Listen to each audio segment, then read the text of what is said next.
Hello everyone.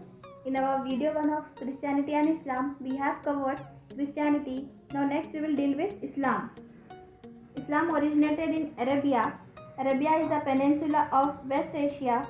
It is basically a desert which is not suitable for agriculture. Thus the Arabs migrated to the fertile land and settled in the places where water was available. Such places were Mecca and Medina. In the beginning, Arabs worshipped many objects of the nature. They worshipped stones, trees, and streams as gods.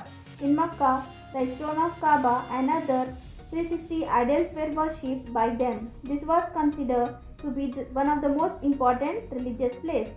Now next we have to see about life of Muhammad Paighambar. The founder of Islam, Muhammad Paighambar, was born in 570 CE at Mecca.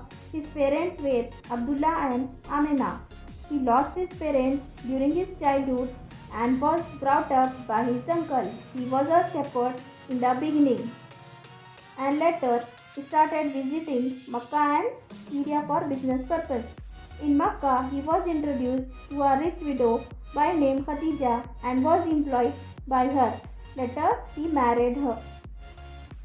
When Muhammad traveled to different places for textile business, textile means related to clothes, he was impressed by the simplicity and monotheism of Christianity and Jewish religion. Monotheism, believing or worshipping of one God. He thought that this was better than the polytheism of Arabs. Polytheism, believing of more than one God. It is called as polytheism. He started meditating deeply for long hours on Mount Hera to find remedies for the social and cultural shortcomings of Arab people. After Paighambar achieved enlightenment, he was called as the messenger of the God by people. Soon his principles became very popular among the people and many became his students. When he was in deep meditation, he used to share his messages with his disciples. They were considered as the messages of the God by his followers. Such collection of messages were compiled and published later. This is known as the Holy Book of Quran. Later, Paighambar started preaching his principles in Mecca. When Paighambar opposed polytheism strongly, the enraged people of Mecca conspired to murder him. He travelled from Mecca to Medina.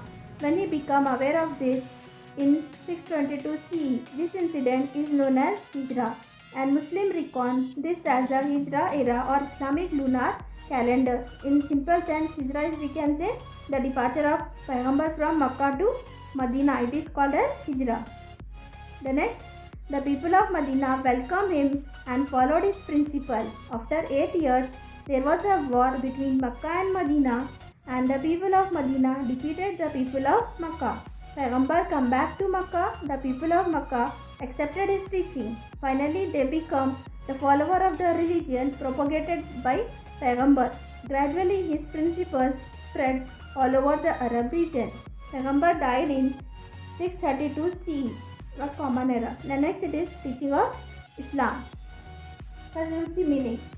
Islam means submission of oneself before the God, and Muslim means the follower of God. The teaching of Islam are: God is one. A simple prayer is enough to win the heart of the God. One should lead an honest and principled life and should keep away from all the bad habits. One should have respect for women and compassion for the poor and weak. Here kindness, we have to show kindness towards poor and weak. Now next it is rituals of Islam. Islam follows 5 important rituals. It is Kalima, believe only in Allah, Muhammad is his prophet. Namaz, prayer for Allah for 5 times a day. Roza, fasting in the month of Ramadan. Next it is Zakat, definite sum to be spared in the income to be given to the poor. Next it is Hajj. It is pilgrimage to Makkah once in a lifetime. Now next we have to see the expansion or the spread of Islam. After the death of Muhammad Paighambar, the caliphs took over the responsibility of promoting Islam. Caliphs are known as the successor of Paighambar.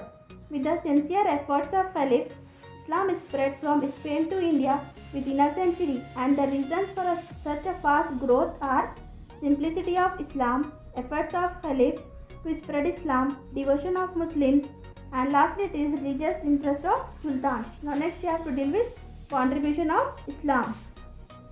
After accepting Islam, Arabs have been known for the following contributions. The first one it is medicine for different diseases as well as books on medicine, new invention in science and mathematics, the spread of knowledge built by medieval Arabs and Persia as present day Iran, in the field of geography and astronomy to the other part of the world, and Islam influenced the art of architecture, and their features are Islamic architecture can be seen in the buildings built in Rome and Persia.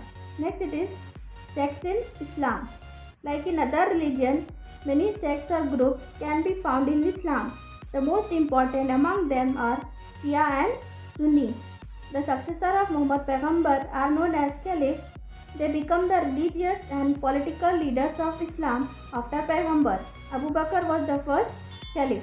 Here we have completed our lesson. If you are having any doubt, you can comment. Thank you.